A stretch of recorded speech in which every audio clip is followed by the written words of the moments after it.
being open to life means being open to loss.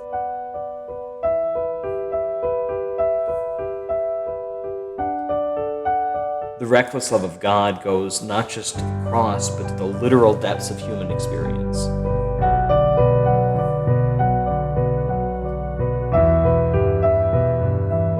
It's crazy. God is crazy for us.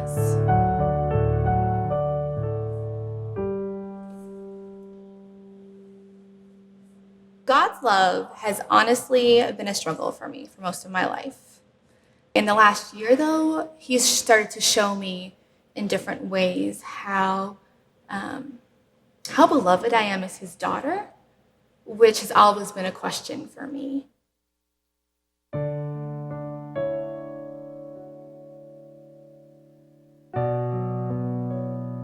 My name is Kara Story.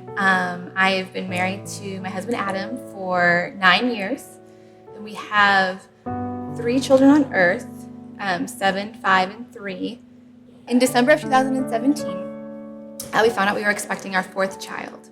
And I remember we wrapped up a little baby doll for Christmas Eve to give to our youngest daughter, Gemma, and wrote on it, "You're a big sister," and had my oldest son, who was learning to read at the time, he read it out loud, and it was kind of like their big Christmas gift for the year. And of course, they were just so excited.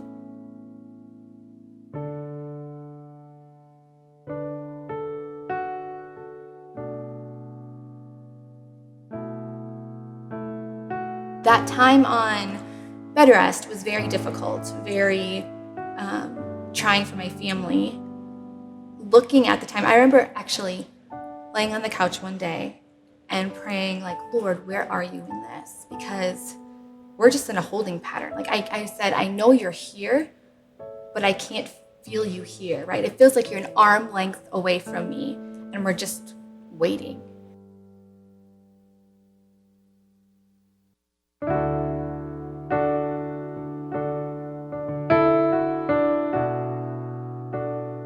That day, I very clearly heard Him say, "I'm in the people around you.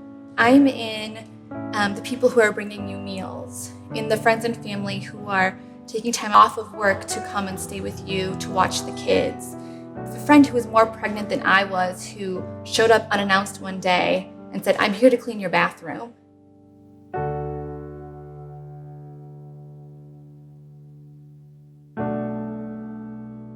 When I hit about 27 weeks, I had actually a really good appointment with the perinatalogist. They said the baby was growing very well. We knew it was a girl. She was thriving. Heart rate was great. And actually at that point, they said that the issue, the subchorionic hematoma, was actually looking better. So she was kind of hopeful that maybe it would finally resolve itself.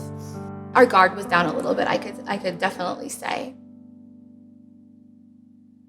The week after that, I had a regular appointment. Her heart rate was great. And then about 5 days later, I woke up in the morning and I noticed that there wasn't much movement. And so we went in, and that's when we were told that there was no longer a heartbeat.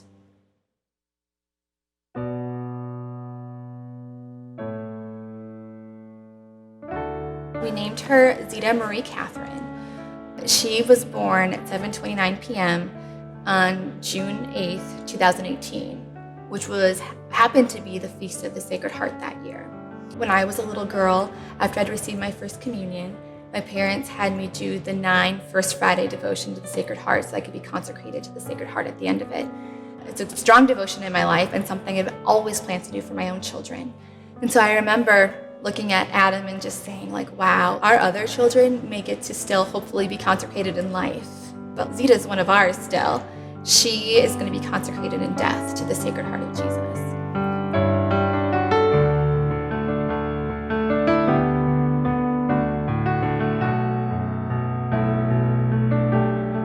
When we got to the hospital, then Father Zakowski met us there. He held her and he offered prayers for us, the whole family, and brought us the Eucharist. And so we were able, like, Jesus was there present in the delivery room with us and with our daughter.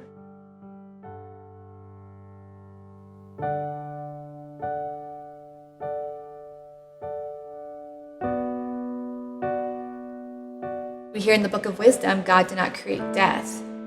And so I knew that he grieved Zita's death, but I guess my question still was, do you grieve my broken heart? Are you sad that your daughter is grieving? And I didn't have an answer to that.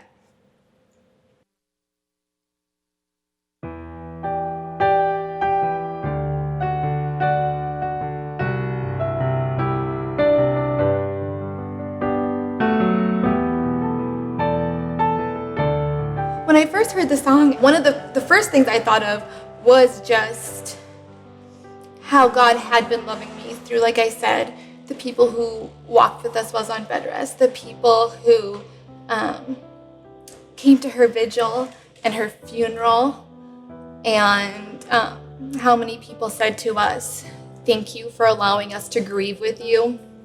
I came to the realization one day, I just saw myself in the song. I saw, I don't know, it kind of gave me permission, even more so, to be mad, to be angry, because it didn't matter if I was angry, he was still going to fight for me, he was still going to hunt me down.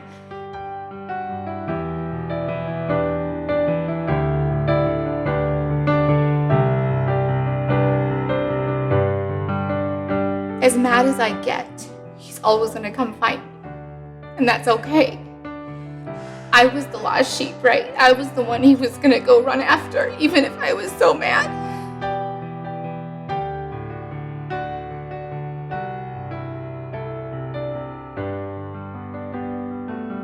The song's kind of become almost like a unspoken thing between my husband and I sometimes. We might be driving in the van somewhere, and all of a sudden he puts it on.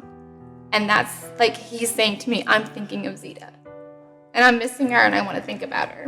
The songs become more to us, I think, as time goes on. And when I hear it, it reminds me of my progression in faith and in learning about God's love, too. And seeing his love for her, for Zita, but his love for me. And I'm not there yet. I still struggle at times with understanding his love and what does that mean, and doubting it at times, which I think many women do. But it feels good to be closer to understanding it than I was before.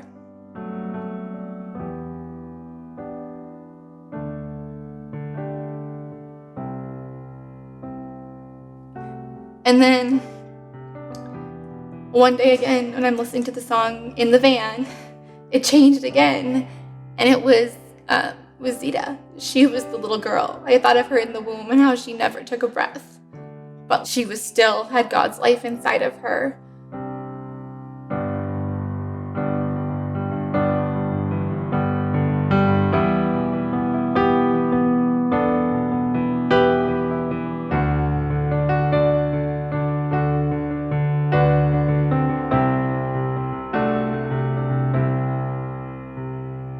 As a priest, despite whatever gifts have been given by the power of orders, you feel inadequate because there aren't words and there's not really anything to say or do.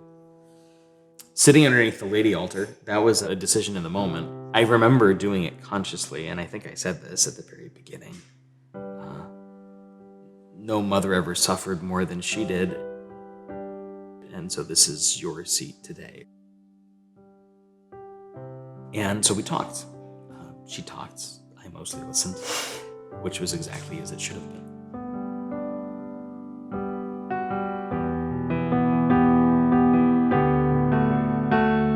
During the pregnancy, while I'm there on bed rest, because I would journal my prayers, and I remember telling myself, God is faithful, God is faithful, God is faithful. Like no matter what's going to happen, He is faithful, and that still has kind of been the theme for me the past year of like, even through all this, God is faithful. That doesn't mean I'm going to get what I want. It's not like He's not going to change things and make it all better and whatever. But that like He will continue to be with me and put the right people in my life and find ways to love me through this.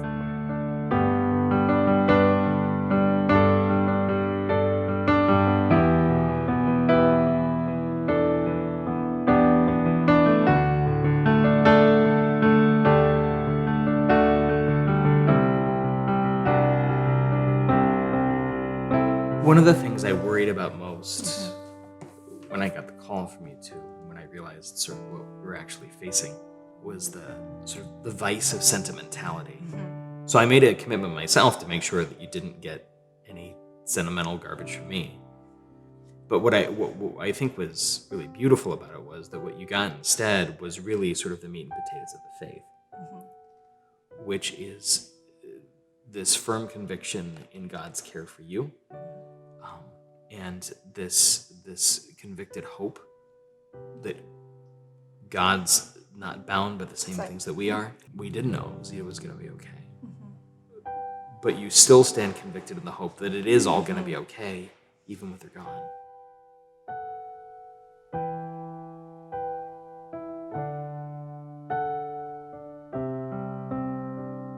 I remember crying and saying, like, I'm so sorry, I wish I could have done more.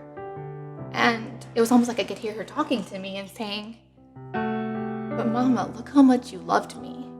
You bled for me. You did everything you could to save me. And then it made me think of course, Christ. Understanding a little bit more of that love, of what it means to bleed for somebody and to go through that pain for somebody. What the love of God does is empty God's self out so much that God knows exactly what we need and when we need it, neither too much nor too little, far better than we ever could ourselves. It's the way in which a mom can tell when what the sick child needs is soup and what they need is 7-Up.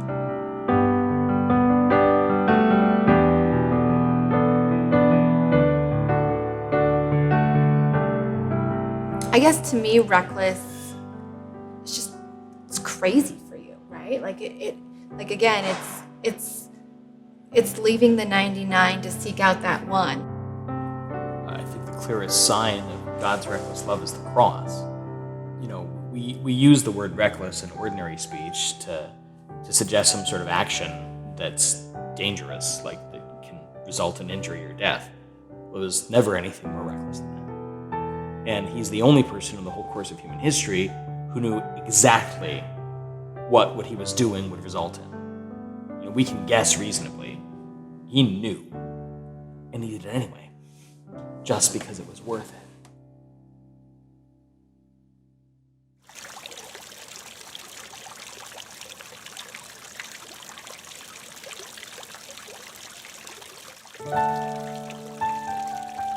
My husband had told me finally, he's like, Kara, you just need to like yell and scream and shake your fists and just get it out because it's not doing any good staying inside of you. Like, it's okay. God can take it. And so it was when I finally did that, I could see things differently.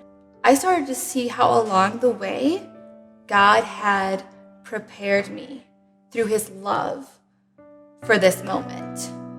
That my experiences, that the people I had encountered, had prepared me, not necessarily for the loss, but prepared me to be Zita's mom.